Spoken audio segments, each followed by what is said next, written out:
another night, another 3 games of basketball. I know you might be wondering to yourself, what on God's green earth could have happened last night for that to be the thumbnail? Well, if you didn't watch the Rockets Lakers game, I feel really bad for you, for 2 reasons. Really quickly, I can't pretend like you didn't see the thumbnail. So let me give you a little bit of context. The Lakers had been leading a majority of this game. I didn't take a lot of notes during that because I was just sitting in my head. I'm thinking there's nothing could possibly change, whereas though this game will even be close enough for me to worry about it. And then the Lakers choked the lead. The Lakers not only just choked that large ass lead that they had, which was I think they led by as much as 16 points at a certain point in time, and I was just thinking to myself, there's no need to even worry about this game, right?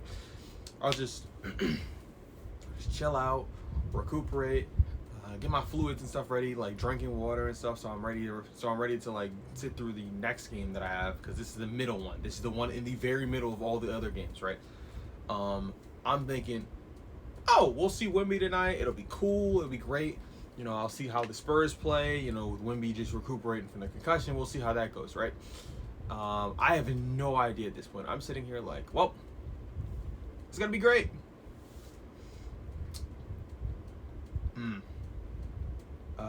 There are 29 seconds left at this one time. They'd already pretty much won the game. The Rockets are up 6 points with 29 seconds to go. If, I don't know, in worst case scenario, they go down the floor. In my head, I'm thinking they go down the floor, they draw out some clock. I mean, the Lakers played as well as they could. Them not winning the game is not the end of the world. Austin Reeves is going to probably be back the next game. It doesn't really even matter, right? Sure, KD's going to be back, but I'm pretty sure LeBron and fucking Austin Reeves and Jackson Hayes and Rui and Luke Kennard and Marcus Smart, the way they've all been playing so far in this series, that'll be enough to get this done with, right? Don't even worry about it. Don't even trip. Lakers in 5, right? The Rockets then proceeded to go on. I shit you not, one of the worst fucking stretches of basketball I've seen in ever. Point blank period. And I just want you guys to know, this didn't happen over 5 seconds. This happened over minutes of my life that I will never get back. Because I know everyone likes to joke around and be like, hey, yeah, the tail end of NBA games, there's a lot of fouls going on and stuff like that. No. They egged on that moment to the overtime, which, spoiler alert, the game went to overtime. I don't know if you don't know this, but let's say hypothetically you didn't know. They have the ball. They have possession of the ball. They inbound the ball.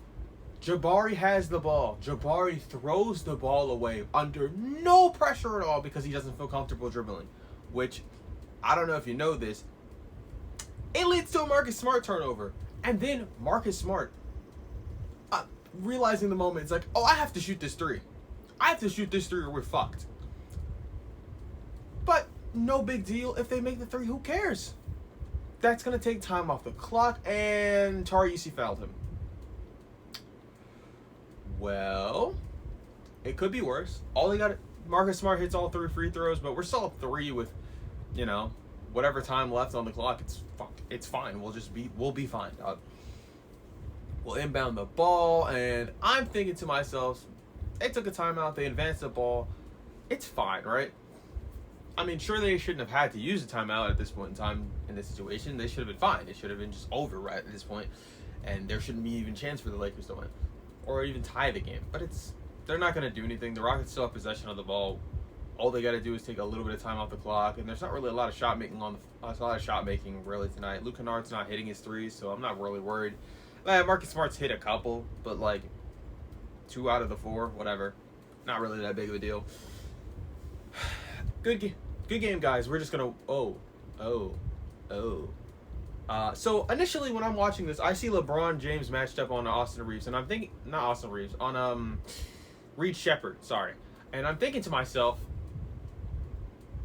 if I'm the Lakers, I didn't draw up the play to have fucking LeBron James on Reed Shepherd. I drew it up to have LeBron on someone who's not going to dribble the ball as much. and not be Sengun as well, so he doesn't foul. So he doesn't foul in this situation, right? Because, you know, he's old. He's just going to get blown by. And Reed is in front of him, and at this point in time, we had already seen Sengun blow by him. All offense to Sengun. That fat slob should not be able to get past LeBron James. I don't care how old he is. Unless LeBron takes his foot off the gas entirely, right?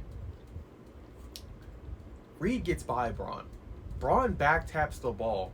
Do you know who's loving and embracing hands it finds itself in? Marcus Smart. By the way, for those who are curious, that's 2 steals out of Marcus Smart's, 7 or 8 last night? I have no idea how the ball kept finding him last night. And by the way, the Lakers turned the ball over a lot last night. So if you're wondering why the lead diminished, it's because the Lakers could not stop turning over the ball. Doesn't really matter, though. LeBron doesn't really matter. Marcus Smart has the ball. We're not going to foul him this time, so they're going to have to make a shot. Defense is still in scramble mode, though. Sengun runs out to close out on LeBron.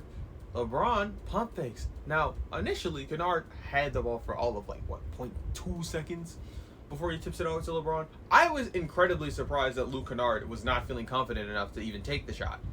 He gets to LeBron. LeBron does a pump fake, which I have no idea why 2 of the defenders bid on it. I know why Sengun bid on it. He's fucking slow. I don't know why Reed bid on it. I guess Reed is just dumber than I thought. Spoiler alert, 3 goes in. Okay, well, doesn't really matter. They still have enough time. They have another timeout. They'll just draw something up, and they'll probably win the game here. And, you know, it went well, but, you know, the team's not good enough to really win. And then Sengun hit the side of the backboard on a tough shot. And Ime Udoka in the press conference says that's not what we drew up. It would help if they ran something that we threw up. If we ran something that we drew up. It would help if my players didn't turn the ball over. And I know people are going to say to themselves, Ime Udoka has to take accountability in moments like this. Who does he think he is throwing his team? If my team did this to me on national television...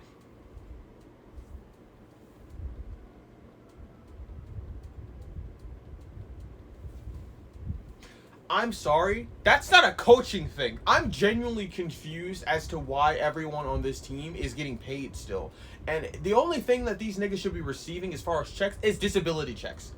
There is clearly something wrong with everyone on the Rockets team mentally that I just don't understand. I don't. Remember when KD and the KD files leaked? I don't even know why we're calling them the KD files. That's a crazy fucking name. When those dropped and we were all sitting there and like, oh my God, he's calling Jabari Smith retarded. Oh my God, he's calling Alfred Sengun a slot. How could he say that about his teammates? How could he have not said that about his teammates? Did we see what happened last night? Did we see what happened? I don't even mean to sensationalize it. How do you find yourself in this situation? I don't understand. For the life of me, I don't. I just want to know how 5 grown men allow what happened to them to happen to them. 5 professional athletes as well. Happen to them at home. At home. How did that happen? Not why, not any of the other questions. Not what. I know what happened. I'm confused as to how you let that happen. And then when they get into OT, and I'm gonna let me just really quickly say this because I have no idea how the refs missed this. Everyone at home saw it. Each of the tip-offs that happened and the multiple jump balls that happened in OT, which there were 3 of them, which how were there that many? The Lakers players just held their arms. Now, I know people are gonna be like, I want to say like, yeah, that's a foul. They shouldn't be able to do that. 2 things. 1, I can't believe the refs let it happen on 2 different occasions. Post the first one, you would think someone in the command center would have fucking told them, hey, they're not allowed to do that. Did you see that? And they're like, oh, okay, we'll look out for it the next time. And then 2, you shouldn't have been in overtime in the first place. I don't give a fuck about how you feel about this. I don't care. I don't care. I don't care. I don't care that you think that you would have won the tip against DeAndre Ayton if he wasn't holding your arms. That's speculation at most. And two, you shouldn't have been in fucking overtime in the first place. I don't care. That is all your fault, Sengun. If you hit the shot, hell, if your shot even graced the rim, there might have been someone on the team that could have closed out and finished the shot. It hit the side of the backboard on a post-up. How the fuck do you even manage that? I'm being serious too. Like, how do you have that happen? It's not clicking. It doesn't make sense. Regardless of all of that, let me give the shout outs for the game. Shout out LeBron James at 41, who, even though he wasn't making every single shot, I'm sorry, that's not why they had him on the floor, dog. He hit the shots that mattered. Marcus Smart, Jesus Christ, buddy, you drew a lot of free throws last night. You had a lot of steals last night. You had a lot of assists last night. You had a good double-double. I've never seen Marcus Smart look like this. I've seen Marcus Smart, and this is another thing. The parts of his career that people most remember are the Celtics days. And I remember thinking to myself, this motherfucker takes way too many shots and is not that good of a shot maker. His decision making is all over the place. This Smart, and in the year 2026, is one of the best decision makers I've seen. Like, just straight up. The way he sets up his bigs, the way he does everything. Rui had started the game shooting amazing, and near the tail end that was not the case, but I don't think anyone shot amazing last night. The game's final score is something that I expect out of the 2012s. And that's including the fact that they had another overtime. The offense was bad. Let's not lie to ourselves. Let's not lie and say that the offense was good last night. The offense was bad. But two things can be true at the same time. One, the offense can be bad last night and it can be a genuinely entertaining game. If this wasn't the game to encapsulate everything that is great about the NBA, I don't know what is. I don't know what is, Doc. I don't know. And by the way, let me just show you my notes for this game, because this is what was happening because I had to take note of the Celtics and Sixers game. By the way, that was a classic playoff game. I don't think anyone's going to talk about it because the Celtics won, and I guess that was the expected outcome. But oh, by the way, this is page 2 of the notes. This is page 1. Let's talk Celtics. Let's talk Celtics Sixers. Besides this being the most common matchup that has ever happened in the NBA playoffs, and the fact that the Celtics have dominated recently, you might be wondering to yourself, the Celtics are up 2-1. What is there even to talk about? Well, it wasn't looking like the Celtics were going to win this entire game. The way that Kelly Oubre and Paul George frankly played defense on both Jason Tatum and Jaylen Brown is a large factor to why this game was as close as it even was. And the fact that at the tail end of the game that Kelly found himself off of Tatum and Tatum hit some good shots, it's are we surprised? I just want to say Nick Nurse drew up a team as best as he could, and the way they were playing defense. And I have never seen Paul George in the times that I've been watching the playoff basketball as hardly as I've been watching it. So basically from as hard as I've been watching it. Well, at this level, I would say from 22 onwards. But in general, from 20. Really in general, just watching all the games at least. In general, probably 2020. But regardless, I've never seen Paul George look this engaged on the defensive end of the basketball since his tenure with the fucking Pacers, dog. I've never seen him look this engaged on basketball. And that's with me rewatching older games of him in the Miami Heat era with him playing that. Right? Obviously not his Miami Heat era, but the Heatles era. I've never seen him look this engaged and locked in on defense. The amount of playmaking that I saw from him was amazing last night. He set up every big. It was perfect. He set up Bona a couple of times that were just wow. Jaylen, by the way, I don't know why Nick Nurse didn't call a timeout after the first time he saw Jaylen Brown cook Justin Edwards. I know the shot's not going to go in all of the time, but it happened twice. Back to back, and it was clearly a matchup that Jaylen Brown has been looking forward to attacking. I don't know. I was confused about that.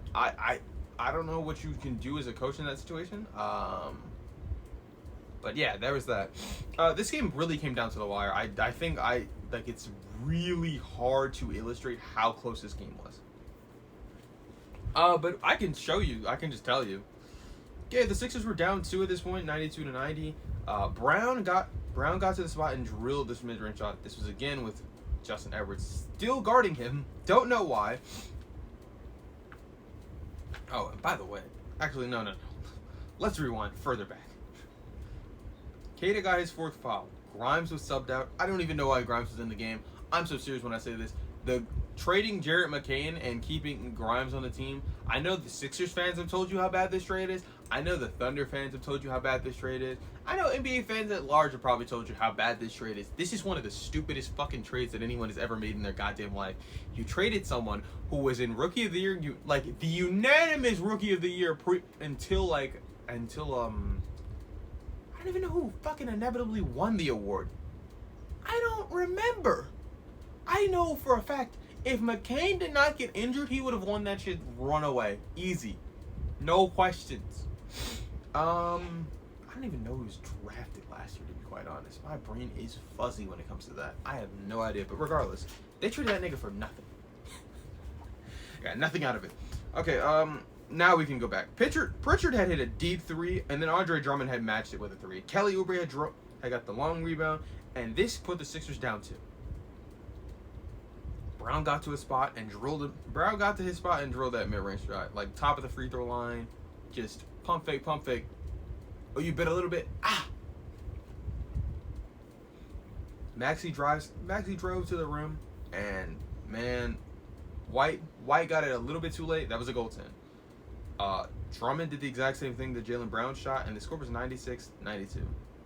Paul George delivered a quick and efficient and great dime to Drummond, and I was sitting on the fucking on the couch just losing it, like Paul George throwing these type of passes. Paul George would play making like that. He fed him again. They went up.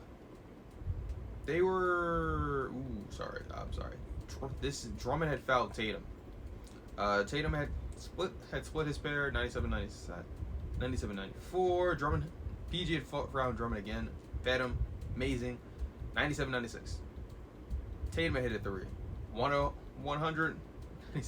And that Tatum 3, I'm not gonna lie. At this point, I was thinking to myself, yeah, Tatum hit this 3, it's over. It's they're not getting anything else.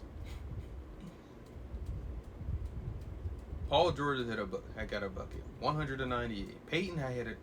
Peyton hit this 3 as the shot clock expired. I don't know if y'all watched the game. Man, there's only so many demoralizing shots that are in the NBA's repertoire of shots. That shot right there from Peyton Pritchard was...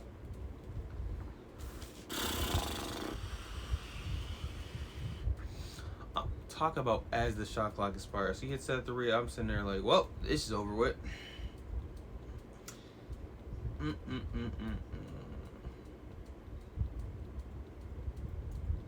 Vucevic just fouled with like 0.5 seconds, and there was like less than a minute to go.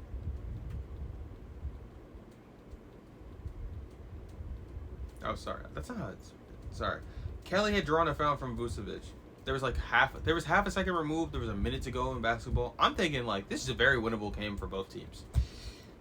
Even after that 3, which was really demoralizing in hindsight, but like, man, I'm thinking there's a chance. Celtics challenged a foul, which, I mean, they had to, obviously. They didn't win the challenge, but like, I mean, you had to challenge it. I don't care. They had to. And really, the challenge, I think, in that situation was to draw up some shit when you're, like, doing that anyway. End of the day, challenge is a timeout like anything else. Kelly had just hit a last-second shot. 103, 100. Tatum buried the 3, and I just over Bona. Initially, he got the switch on Bona, and he passed out of it to Peyton. They got a long rebound, and reset it. Tatum just drilled that shit. No offense to Bona. He should not have been this. I don't know how they allowed that switch. I think Paul George needed to do a better job of switching. I think Paul George and Kelly Oubre did an amazing job of guarding Tatum and Brown last night. That being said, they really did need to switch. That moment there is one of the worst. They shouldn't have allowed a switch to Bona. Bona got fried in that moment. There was nothing he could have done with Tatum in that moment. And literally any moment Bona was on the perimeter guarding one of those two players, yeah, dog, it's grits. Maxey needed to hit a quick three. Obviously, he didn't get it, and yeah, that was over. Final score 108-100. I don't want to lie to you. That was an amazing game.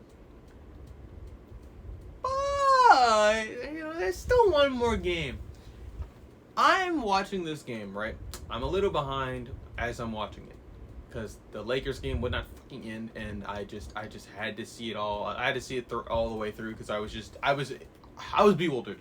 I was fathomless. If there was no way I could even put into words what I was watching at that point in time. But I have a handy dandy Fire Stick and Prime Video and stuff, so we just rewinded it. We rewinded it all the way back to the very beginning of the game. I'm catching up. I'm catching up. When there's commercials, I'm passing forward. I got caught up before halftime, right?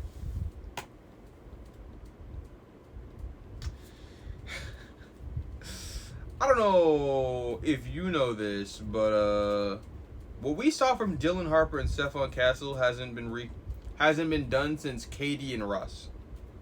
You might be wondering, what on God's green earth am I talking about? Those two having 25 points is the first time that a rookie and a sophomore have had 25 points in a playoff game since Kevin Durant and Russell Westbrook. Rightly regarded as one of the league's best duos, even if it never won anything. But that.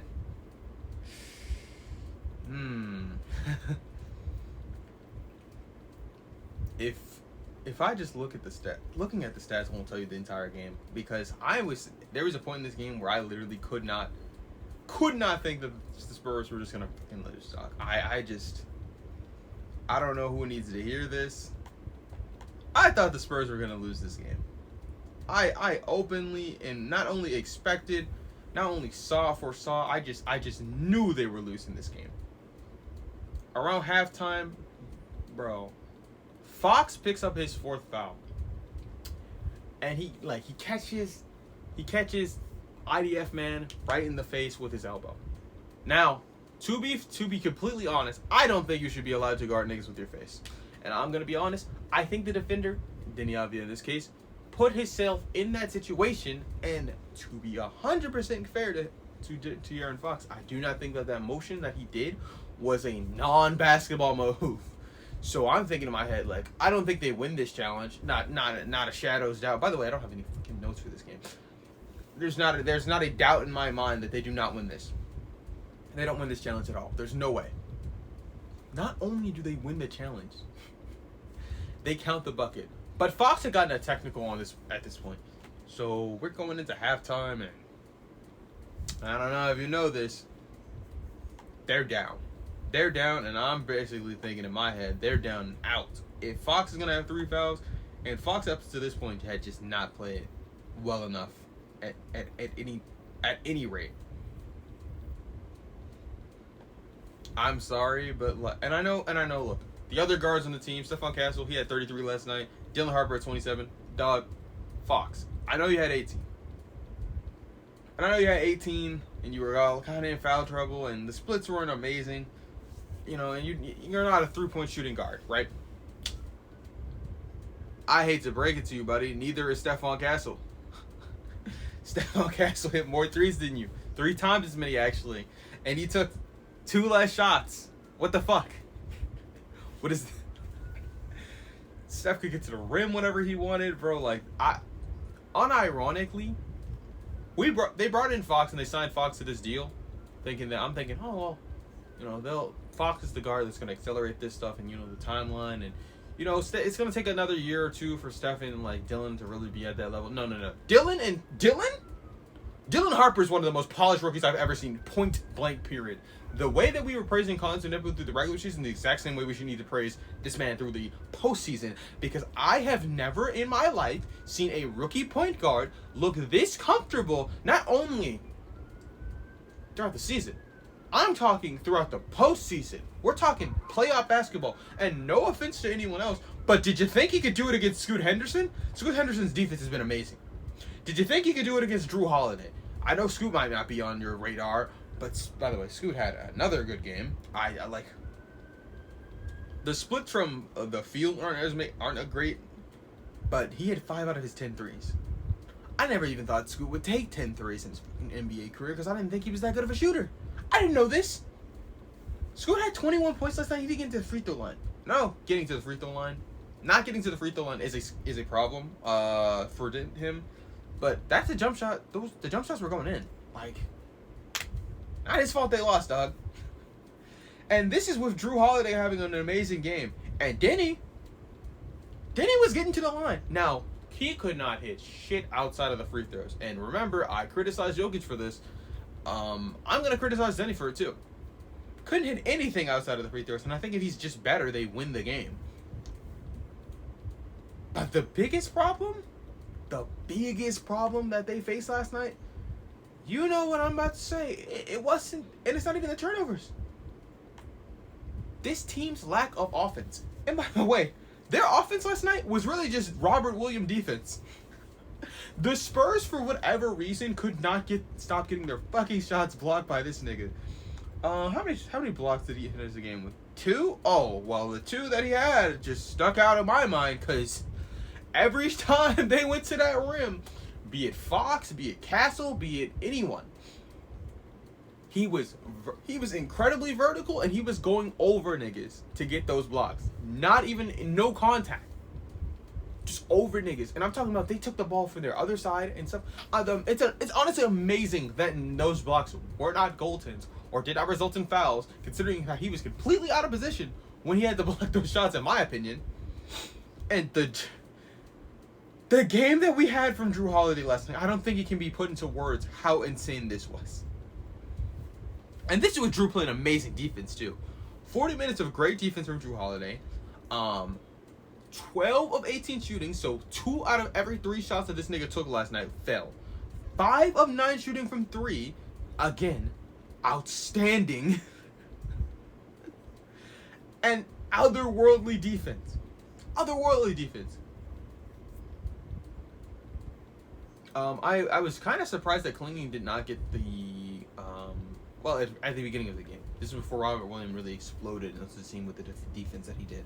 I was kind of shocked that he wasn't getting nearly as many minutes. I thought he would have been very impactful in a game where Wemby's not there, especially with his offensive rebounding. But dog, the way that Robert had changed the defense for them, I did not think the Spurs could get on the run that they needed to get this game over with. And by the way, the Spurs went on a fucking insane run, and again, when you have this little shot making on the team, that is going to happen, bro. I don't know what Thiago Splitter's problem with Shaedon Sharpe is. Maybe Shaedon Sharpe is just not as good as, frankly, is just not as good as I think he is. But like, I need him to shoot the fucking ball. Like, he had what? He had 5 shots last night. Run something to get him to the rim. There's no Wemby. Why didn't they? I don't know if everyone looked unprepared. Everyone on the Pacers, not the Pacers, the Blazers at least, looked kind of unprepared to not face Wemby last night, which... And I also want to say this. I know this is Denny's first playoffs.